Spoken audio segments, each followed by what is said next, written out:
Do you actually earn your horse's trust every day, or just assume you have it? You probably think the feeding, the grooming, the riding is enough. But here's what nobody tells you. Most of what we reach for to bond with a horse falls outside what a prey animal reads as safe, and some of it quietly says predator. Every day that passes without knowing this is a day that trust stays exactly where it is. Some of those days quietly shrink it. These 7 things take less than a minute each. Do them, and a 1,000-pound flight animal will choose to trust you with its life. Let's start with the one almost every rider gets backwards. Lower your own heartbeat before you touch them. There's a moment, somewhere between the parking lot and the paddock gate, when the barn starts to work on you. The smell of it, the particular quiet, the sound of a horse shifting in a stall. Something in you begins to settle, without you deciding to let it. Your horse, meanwhile, has already started paying attention from the other side of the fence. A team of researchers led by Keeling studied what happens when a handler silently anticipates a mild startle. The anticipation sits in the handler's body, unspoken, and the horse's heart rate rises with theirs before anything external occurs. The horse felt the person. Newer research on bidirectional heart rate coupling goes further. With experienced riders, the cardiovascular rhythms of horse and human begin to synchronize over time, measurably, not metaphorically. Your nervous system becomes a signal they read the way we read weather. Which means the most useful thing you can do before any of the work begins is to arrive already settled. 3 slow breaths at the gate for the conversation that's already started. Keep something with you as we go through the rest of these. What your horse actually holds of you between visits. We'll get to it at 7. It caught me off guard the first time I really understood it. Let them read your face on purpose. Most of us have a face we make when we're heading to the barn. The expression that happens when you're moving through a task you've done 100 times. Neutral, a little distracted, somewhere between here and the next thing on your list. That face is a signal your horse has already begun to process. A 2016 study from researchers at the Universities of Sussex and Portsmouth, published in Biology Letters, showed photographs of human faces to horses, calm expressions and angry ones, and measured what happened in the horse's body.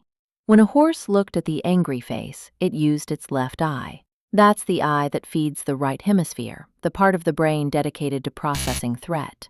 Heart rate climbed. It happened from a photograph of a person the horse had never met. Your horse is running the same calculation every time you walk toward them. The expression you arrive with goes in before your hand does. What this gives you is a choice. You can approach with intention. You're here because your horse matters to you. A like tells us this is finding the right people. Subscribe and we'll keep going. We're just getting started. Greet with scent and breath first. Think about the last time you reached for a horse's face and they turned away. You probably followed with your hand, because that's what we do. What your horse read was a shape moving fast toward their nose. For a prey animal, that registers as threat. Watch 2 horses meeting for the first time. They approach in an arc, slow and deliberate, and they share breath before anything else happens. Nostrils first. That's the opening protocol of their social world and what safety smells and feels like to them. When you lead with a reaching hand, you're arriving through the wrong door. When you offer a closed fist held low and wait, you're speaking the first word in a language they already know. The difference in how a horse carries itself after that kind of greeting, softer through the jaw, ears relaxed, weight settled, is something you notice the first time you try it. Use a consistent voice. Your horse has a file on you that goes back to the first day you met. And inside that file, alongside the way you move and the expression you wear, is your voice, yours specifically. Proops and McComb, in a 2012 study published in Proceedings of the Royal Society B, tested whether horses could match a familiar human's voice to the right face. They played a recording, then presented 2 people for the horse to look at. the one they'd just heard, and someone else. Horses oriented toward the correct person. They had cross-referenced sound and face into a single portrait. Your voice is an identity marker, and the quality carries as much information as the words. The tone you use when you're relaxed and glad to be there, that version of your voice is what gets filed under safe. When it changes, they notice. A clipped sentence, a higher pitch, a faster rhythm, all of it goes into the file. Do nothing, just share space. There's a kind of time at the barn that most riders feel guilty about.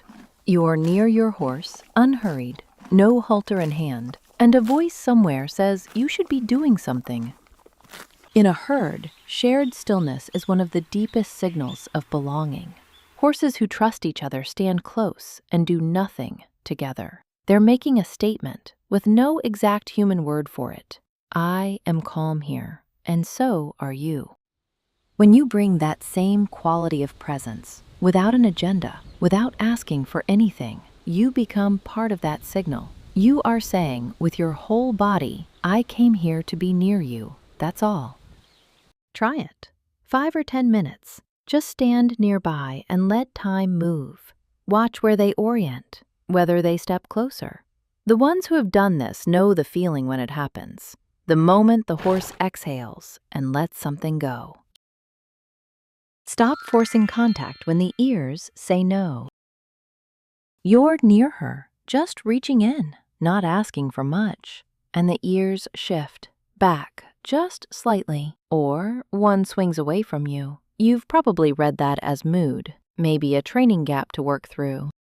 What your horse read was, this isn't being heard. A horse that learns that stops sending the signal. What you get instead is one that stands still without settling, cooperates without arriving, accepts contact without being present. It looks like calm and costs them quietly. The ears, the turned head, the tight jaw, these are a complete sentence. Step back when you hear them. Wait. When she turns toward you again, try once more. That moment of her turning back is what you're building. Everything else is just waiting for it. Be the presence they carry. There's a version of this you've probably already heard. In a book you read growing up or a film you watched. The horse that recognizes its rider after years apart. Lanzaday's team showed in 2020 that horses recognize their caretaker's face after 6 months without contact. No visits, no voice, no smell, and the face is still there. The file stays open far longer than we imagined. The breath you took before the gate, the expression you chose walking across the paddock, the closed fist held low and patient, the voice that belongs at the barn. The 10 minutes you stood close and asked for nothing. The moment you stepped back when the ears said not yet. Every one of those is an entry in the portrait your horse is building of you, and it stays.